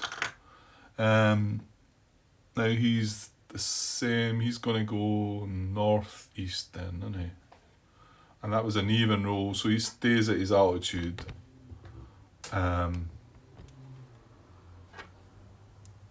So yeah, so that would be a north for him. So northeast is in here. So does he turn into there? It must be that it goes like that. I suppose that's the idea, where they're all going different directions, because I think they become undetected as well after this, don't they? Okay, so that's scatter. Right, sorry, I went on pause there. Things were getting too long for me. I had to dash off, and I've ended up being away for a couple of hours. So yeah, I was trying to rush it and finish this part off. Um, even though we've only moved one of the four Warsaw Pack flights. Okay. So we're done scatter. We're on part H here of the standard air combat sequence. Markers detection. So place maneuver markers. Not applicable to slash attacks or disengaging flights. None of that happened. Mark disordered abort status based on morale checks. Okay, I've put the disorder markers on already. Okay, this is a separate step where you're meant to do all this then. Remove any acquisition, BVR avoid, SAM avoid, anti-radar tactics or zoom climb markers, and then flip flight counters to undetected side. Right, so place maneuver markers, and obviously we'd also be marking them disorder, but we've already done that. I mean, I just done that in the when I done the morale check. Maneuver markers. Right, hang on. Right, I was getting a bit confused there. That's what happens when you move away in the middle of something. So I felt like I'd read this already. 6.35 maneuver markers. Was it possibly something to consider when you were doing the disengagement? Was it? I feel like I've read this before. Maneuver markers are placed on flights after scattering in standard air-to-air combat. Oh, well, that can't be right. Do not place markers on flights already marked with maneuver markers. A flight that begins its movement with a maneuver marker must expend half its movement points rounded up to remove the marker before it expends any other movement points. Because I remember reading that, didn't I?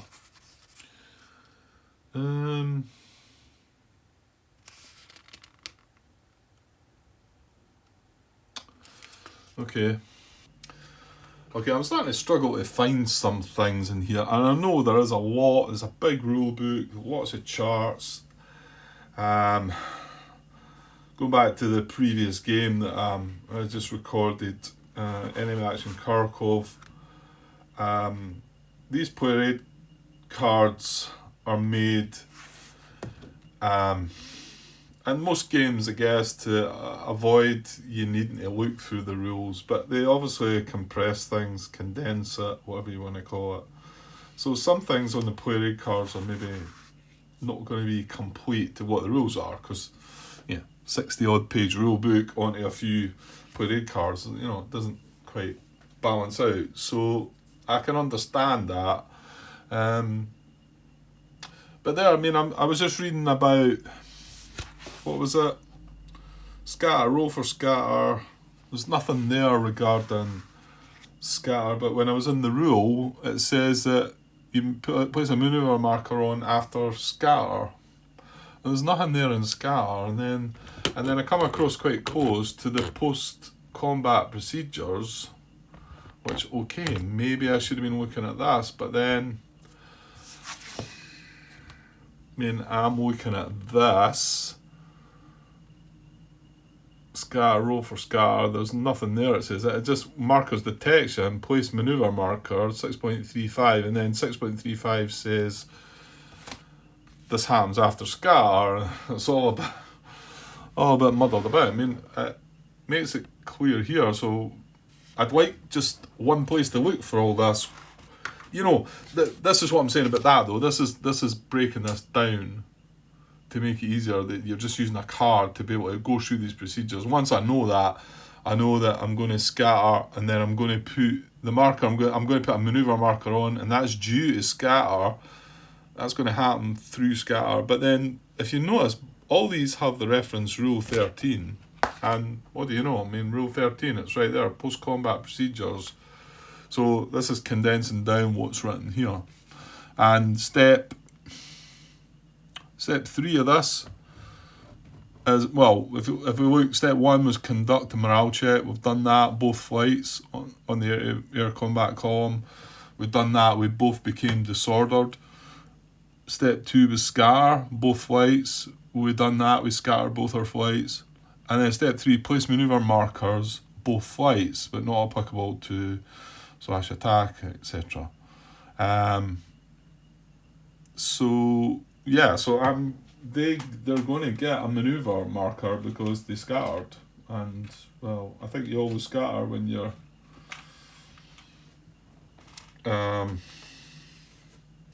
when you have air-to-air combat. So they've got a distorted marker, a scattered marker. I'm just putting that on these guys. Move that a little.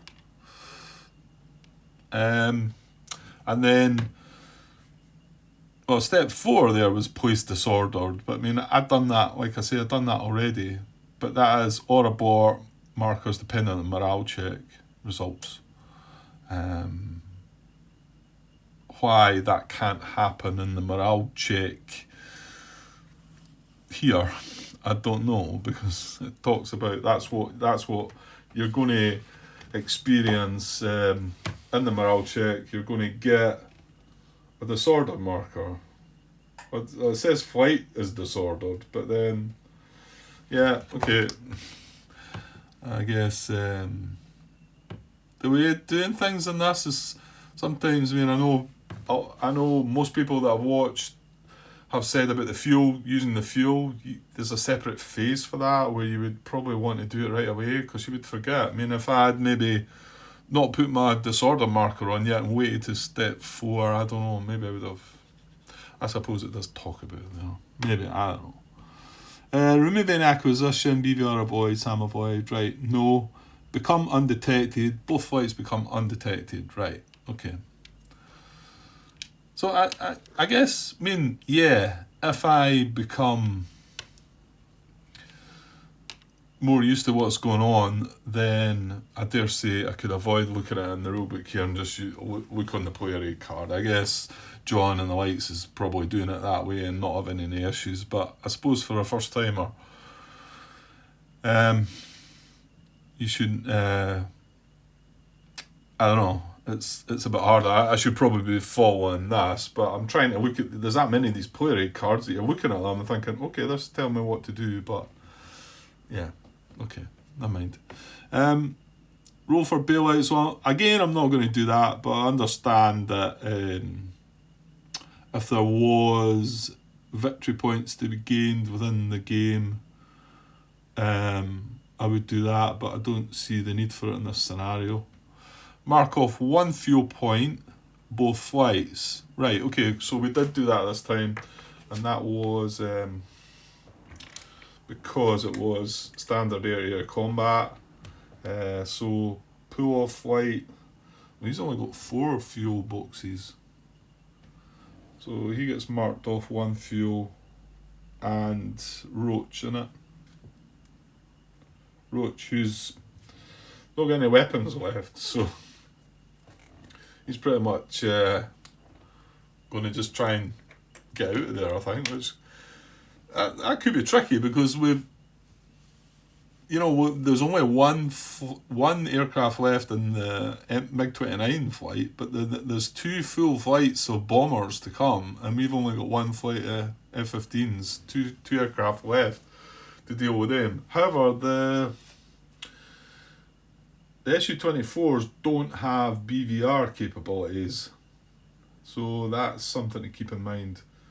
We're going to be able to fire at them at range, but then we do need to get them before they get over the target, so and we've only got the 1 flight now. Okay, so mark off 1 fuel point. Damage or cripple aircraft jettison ordnance. Well, we've got 1 damaged aircraft, but it's not got air to ground ordnance anyway. Okay, so I think that's the combat procedure finished, and I've just, let's say these were the 2 flights. They scattered into these hexes. They're both disordered and got manoeuvre markers on them, and they both become undetected. This one, when it's scattered, went to Drop to a level to deck, and this one's scarred at the same altitude. So there we go. Right, let's get this finished, because that is 2 hours. And thing is, we've got the chance of removing the disordered markers, I think, in the admin phase. So wait till I find my sequence of play. Right, so sequence of play, we're done with the movement phase. Fuel phase, flight that used dash or engaged in air-to-air. Well, we've done the air-to-air. Nobody went to dash, though. So I've marked off a fuel point. SAM location phase, skip.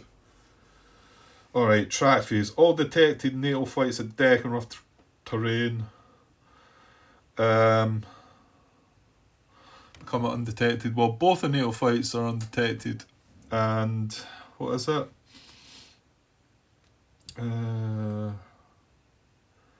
All flights at deck and in adjacent to mountain. Well, they only have one flight at deck, but it's not in or adjacent to mountain, so none of them are going to be undetected.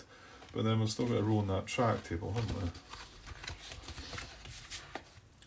Right, so our flights are undetected. So we're rolling. The NATO is a D, so we're rolling on a D column on the track table. 2 dice to see if any of the Warsaw Pact flights become undetected. I got a 17, which is down here, and the D, there's nothing there. So yeah, I'm assuming that means nothing becomes undetected. Right, okay. And then SAM acquisition phase, that doesn't apply. So admin phase, flights roll for disorder recovery, 13.11. Now I don't know if there's a player aid card for that, but I'm just getting a bit caught out with them, so I'm going to just look to the rule when it points it out. Although I'm reading this from a player aid, I'm looking at the rule. Flights that become disorder and are noted as such in the flight log. Actually, mark the flight with a disorder marker. That's what I've done. Defensive wheel, immediately leave such becoming disordered. They may not visually detect, radar search, initiate air-to-air combat, or make air-to-ground attacks. Modifiers apply to engagement and air-to-air combat, but all that happened within the air-to-air combat. That's why they became disordered. Flights can recover from disorder in the admin phase. Disordered flights roll 2 dice and add their aggression level. Add their aggression level, modify the roll by +8 if in or adjacent to a rally point. 8.35. Oh, right, sorry. The bottom part says, do not roll for disorder recovery if the flight was, and the second one, engaged in air-to-air combat that turn. Okay, so it keeps that disorder marker. So that means it can't initiate air-to-air combat next turn. Yeah, that's pretty bad, isn't it? Okay, right, we don't need to check for that then, because they were involved in air-to-air combat that turn. Right. Right, finishing up the admin phase then. Switch radar. Move. I don't think there's anything else, is there? Zoom climb markers. Remove SAM launch markers, radar A fire markers, zoom climb markers, anti-radar tactics markers, generate dummies. We're not doing that. Refuel, rearm, parachute, roll for crew capture. Yeah, that must be the bit where we can capture an enemy as a prisoner and gain a roll for crew rescue there as well. 26.2. Well, I'm not sure. I didn't read anything regarding victory points for rescuing your own crew members, so maybe I'm missing something for that. But again, I don't believe it's I know maybe I should be doing these things, but well, we'll see. I don't think it's relevant to this scenario. I mean, John didn't mention that. He did mention that it did give you victory points at the end, but I don't. Victory points aren't involved in this scenario, I don't think. Right, that's it. That's it. Yes. So that's well. I say that's it. We've still got 3 more flights, but that's 2 hours and 5 minutes long, which is the longest one yet. And all I did was that's only activated 1 flight, and yeah, okay, it was a procedure I've not done before, but this seems to be, yeah, going to be a long experience. This, but it's not that I'm not enjoying it though. But I don't know if people want to watch through this, as detailed as this. I don't know. It's not just that. I mean, the last 3 videos probably, in fact all 4 of them probably, John's made quite a lot of comments sort of telling me this, that and the next thing, which I appreciate, don't get me wrong, John, I want that, but it does make me wonder that have I got a grasp of things really. Yeah, there's a lot to take in, but this is just the initial scenario, which is meant to be reasonably simple. I mean, you're just moving your flights, detecting BVR combat, air-to-air combat.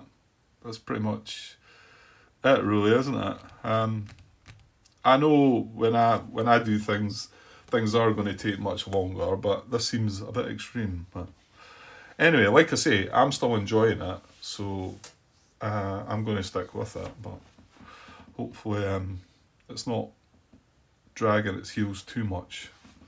Right, well, get away now, Grant, and then we can, I don't see it. I mean, I like to be able to make the videos shorter. I mean, like I say, that's over 2 hours, which is an awful lot. But I was right in the middle of that whole procedure of that air-to-air combat there. I mean, I think the first 30 minutes I talked about some of the comments that John had for the previous part.